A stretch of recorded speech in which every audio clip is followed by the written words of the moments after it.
खाना छोड़ देना व्रत नहीं है। खाना छोड़ देना व्रत नहीं है। दूसरे का धन छुड़ाकर खाना छोड़ देना व्रत है।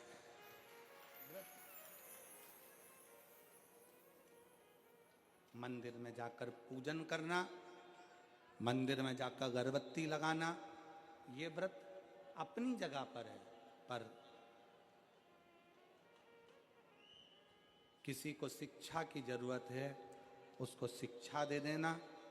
किसी को चिकित्सा की जरूरत है, उसकी चिकित्सा में थोड़ा सा धन लगा देना। कोई रोते हुए के आंख के आंसुओं को पोंछ देना। किसी के दुख में खड़े होकर उसको खुशियां प्रदान कर देना, ये दुनिया का सबसे बड़ा व्रत है, सबसे बड़ी साधना, सबसे बड़ा तप। ये सबसे बड़ा तप है, सबसे बड़ी साधना है, सबसे बड़ा व्रत है।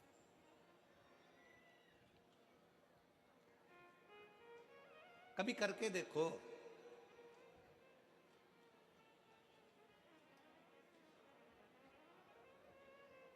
किसी ने बहुत अच्छी बात कही है कि मन साफ है तो सारी गलतियां माफ है, और अगर मन ही साफ नहीं है तो गलती कौन माफ करेगा भाई।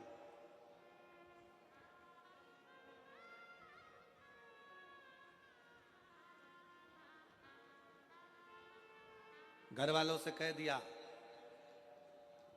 कल मेरा व्रत है, कल एकादशी है,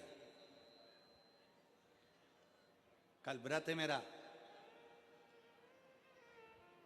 एक दिन पहले से चिल्ला चिल्ला कर बोल रही हो कल मेरा व्रत है, कल मेरा व्रत है, कल मेरा व्रत है।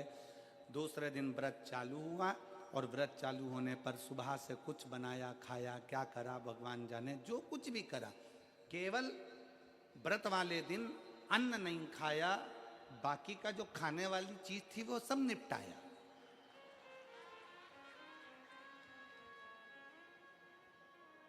अब हम आपसे पूछें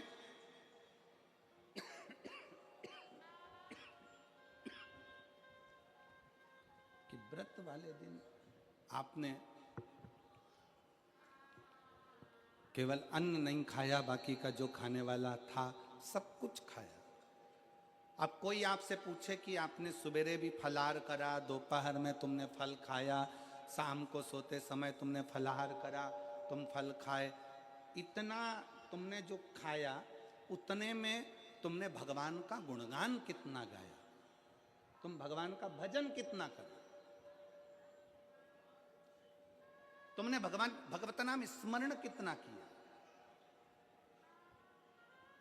तुमने भगवान का नाम उच्चारण कितना किया।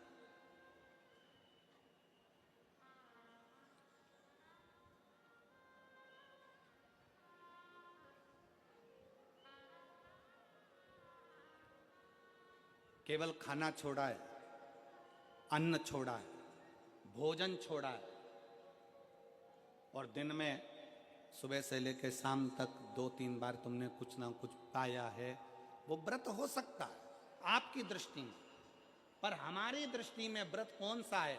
शिव महापुराण की कथा कहती है कि सुबेरे आपका व्रत चालू हुआ, दूसरे दिन ब्रह्म मुहूर्त तक जो आपका व्रत आपने रखा है, भगवान का जो व्रत कर रहे हो, उस व्रत में एक बात अपने अंदर उतार कर रखो कि इस दिन मैं अपने मोबाइल का त्याग करती हूँ, पूरे दिन मैं मैसेज नहीं पढ़ूंगी, मैं देखूंगी नहीं, मैं अपशब्द नहीं कहूंगी, मैं जानूंगी नहीं। दूसरा, आज के दिन मेरा व्रत है, आज 1 महीने में, 15 दिन में, 2 दिन में, 20 दिन में मैंने अगर किसी से भी अपशब्द कहा होगा, आड़ा टेढ़ा कहा होगा, तो सबसे पहले आज व्रत वाले दिन मैं उसको सॉरी कहूंगी, क्षमा मांगूंगी और अपने हृदय से लगाने का प्रयास करूंगी। व्रत है, व्रत का तीसरा अंश, आज मेरा व्रत है, मैं आज के दिन किसी को भी अपशब्द नहीं बोलूंगी, किसी के लिए आड़ा टेढ़ा नहीं बोलूंगा, आज जितना बन सकेगा मैं सात्विक जीवन जीऊंगा।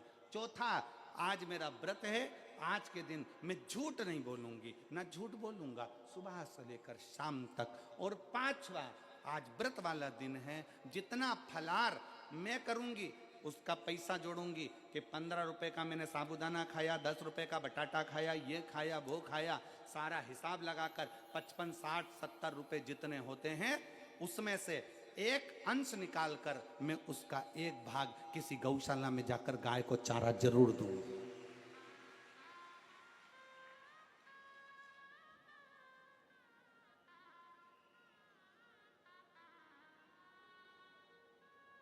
भीष्म पितामह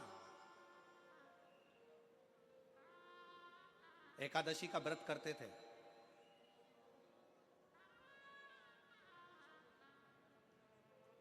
भीष्म पितामह एकादशी का व्रत करते थे।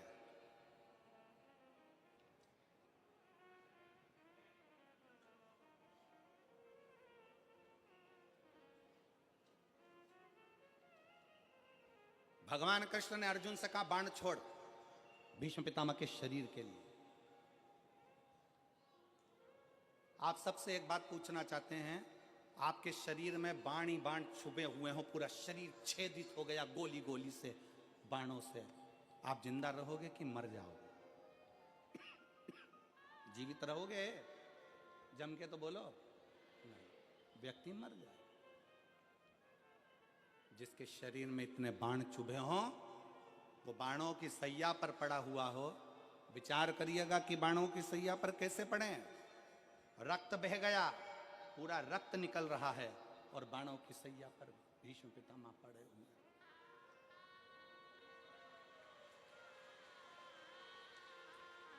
बाणों की सैया पर भीष्म पितामह पड़े। विचार करिए।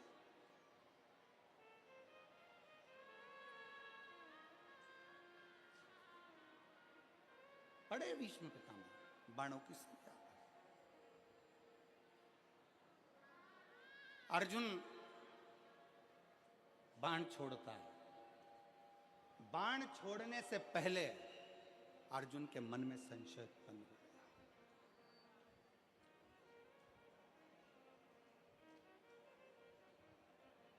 बाण छोड़ने से पहले अर्जुन के मन में संशय है। अर्जुन ने कहा प्रभु, अगर मैं बाण छोड़ता हूं और भीष्म पितामह के शरीर में लगेगा तो भीष्म पितामह को कष्ट बहुत होगा, बहुत कष्ट। अगर मैं बाण छोड़ता हूं तो भीष्म पितामह को कष्ट बहुत होगा।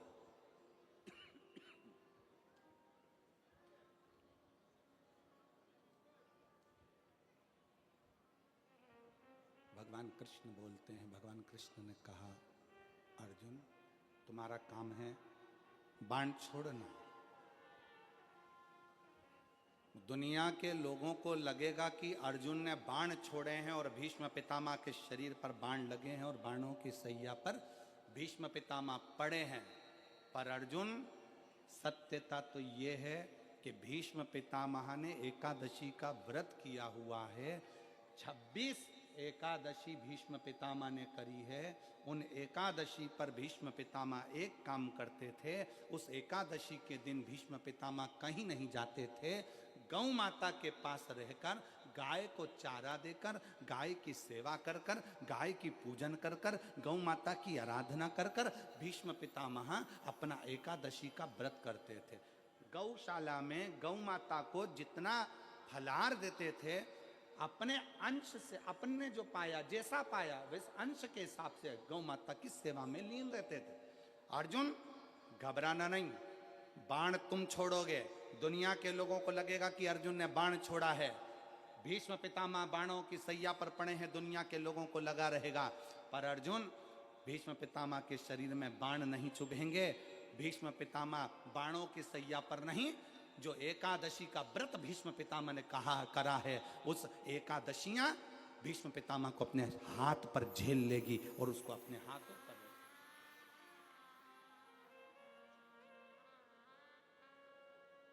जिन एकादशी का व्रत भीष्म पितामह ने करा है, वो एकादशी भीष्म पितामह को अपने हाथों पर झेलती है।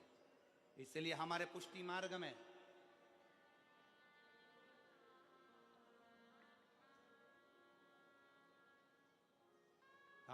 मार्ग में जहां हम ब्रह्म संबंध लेते हैं, हमारे वल्लभ कुल में एक बड़ी सुंदर बात कही जाती है कि भले बकरी जैसे चरो पर एकादशी जरूर करो। वो भीष्म पितामह के संवाद को देखकर कहा जाता है।